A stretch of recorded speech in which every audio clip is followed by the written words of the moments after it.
Welcome to the Explainer. Today, we're going to install a powerful mental upgrade. Seriously, it's a tool used by some of the world's top innovators to absolutely shatter old assumptions and, well, build the future from the ground up. So let's start with a really basic question. When you're tackling a problem, or you're trying to build something new, what's the foundation you're building on? I mean, is it solid rock? Or is it something a little shakier? You know, for most of us, most of the time, our thinking process is really just a shortcut.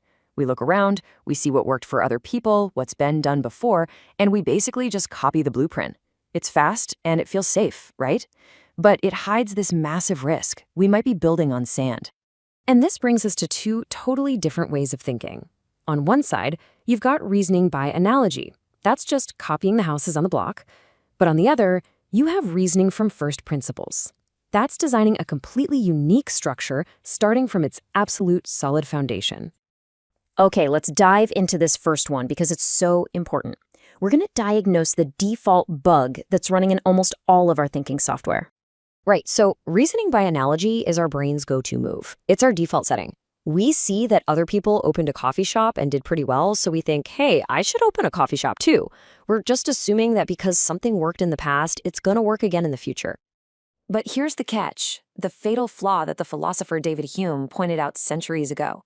This whole approach is built on a really fragile assumption.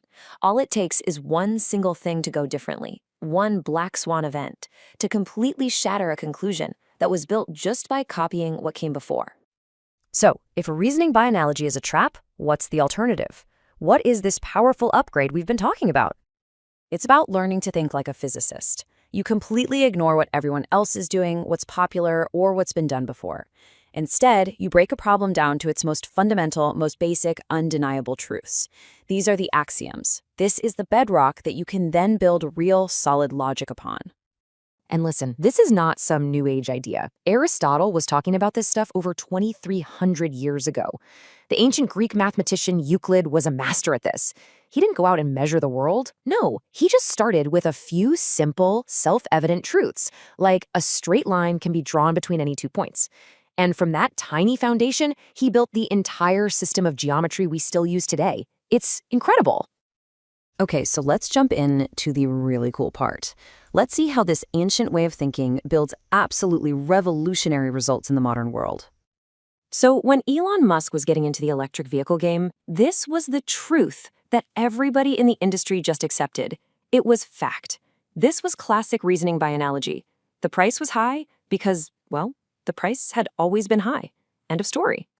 But Musk didn't buy it. He just refused to accept the conclusion. He threw out the analogy, and instead, he asked a ridiculously simple first principles question. He went all the way back to the absolute basics of the problem.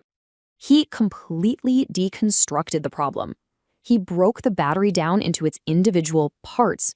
He asked, what are the raw materials you absolutely, positively need to make one of these things work?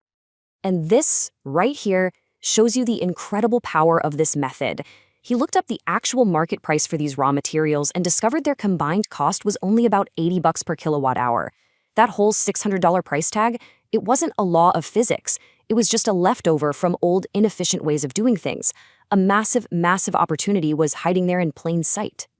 And you see the same pattern with other game changers.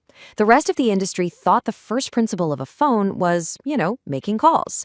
But Steve Jobs went deeper. He redefined its fundamental truth. He said, no, a phone is a powerful mobile computer that fits in your pocket. And from that new bedrock, the iPhone didn't just become possible, it became pretty much inevitable. Okay, so this is all great for guys like Elon Musk and Steve Jobs, but how can we actually take this idea and turn it into a practical tool for ourselves? Let's break down how you can apply this stuff every single day. So first, let's get really clear on what this toolkit helps you fight against. It helps you escape the copycat trap, the whole, well, everyone else is doing it mindset. It helps you avoid the bubble trap, where you assume something must be right just because it's popular. And it helps you break free from the really dangerous Kodak trap, where your past success actually becomes a prison that stops you from innovating in the future.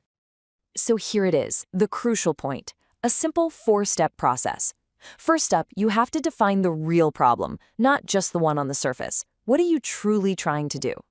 Second, you deconstruct it. Break that problem down into its fundamental pieces, just like Musk did with the battery. Ask yourself, what are the absolute undeniable truths here? Third, you rebuild. From those basic building blocks, you create a brand new solution from the ground up. And finally, and this is key, you have to validate and iterate. Test your new idea out in the real world, learn from it, and keep making it better. Okay, so this brings it all back home. Back to you. How can you take this mental model and actually apply it to your work, your goals, or your life? You know, real growth, true innovation, it often comes not from learning something new, but from having the courage to destroy an old belief. So I want you to think about a challenge you're facing right now. What's the one core assumption, the one "that's just the way it's always been done" idea that might actually be holding you back? What will you choose to rebuild from its first principles?